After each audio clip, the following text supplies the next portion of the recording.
മുക്സൈൽ റോഡിന്റെയും പാലത്തിന്റെയും നിർമ്മാണം 85% പൂർത്തിയായതായി ഗതാഗത മന്ത്രാലയം. അടുത്ത മാസം ആദ്യവാരത്തോടെ പാത യാത്രക്കാർക്ക് തുറന്നുകൊടുക്കും. ഖരീഫ് ടൂറിസം സീസണിനോടനുബന്ധിച്ചാണ് പദ്ധതി പൂർത്തിയാക്കുന്നത്. ദോഫാർ ഗവർണറേറ്റിലെ റോഡ് ശൃംഖലയിൽ തന്ത്രപ്രധാനമായ പദ്ധതിയാണ് യാഥാർത്ഥ്യമാകുന്നത്. ഗവർണറേറ്റിലെ പ്രധാന വിനോദസഞ്ചാര കേന്ദ്രങ്ങളിലേക്കുള്ള പ്രവേശനവും ഗതാഗത സൗകര്യവും മെച്ചപ്പെടുത്തുന്നതിനോടൊപ്പം ലോജിസ്റ്റിക് മേഖലയ്ക്കും പദ്ധതി വലിയ കരുത്താകും.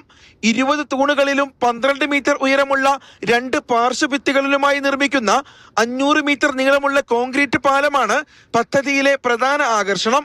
മുക്സൈൽ വാട്ടർഫ്രണ്ട്, മാൻഡ്രീഫ് ഗുഹ എന്നിവിടങ്ങളിലേക്കുള്ള ഗതാഗതം സുഗമമാക്കാനുള്ള അടിപ്പാതയും സജ്ജം. 2 മുതൽ 7 മീറ്റർ വരെ വീതിയുള്ള ആധുനിക ലൈറ്റിംഗ് സംവിധാനത്തോടു കൂടിയ നടപ്പാതയും പാർക്കിംഗ് സൗകര്യവുമാണ് സഞ്ചാരികളെ വരവേൽക്കാൻ ഒരുങ്ങുന്നത്.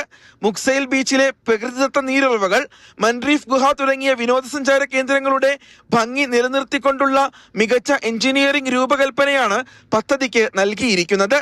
നിലവിൽ കോൺക്രീറ്റ്, മെറ്റൽ ബാരിയറുകൾ, ദിശാസൂചക ബോർഡുകൾ, റോഡ് മാർക്കിങ്ങുകൾ എന്നിവ സ്ഥാപിച്ചു വരികയാണ്.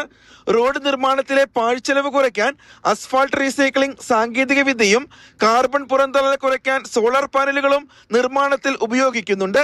ഖരീഫ് കാലത്തെത്തുന്ന സഞ്ചാരികൾക്ക് പദ്ധതിയുടെ ഗുണഫലം ലഭിക്കുമെന്ന് ഗതാഗത വിഭാഗം under secretary engineer Hamees bin Mohammed Al Shamsi പറഞ്ഞു.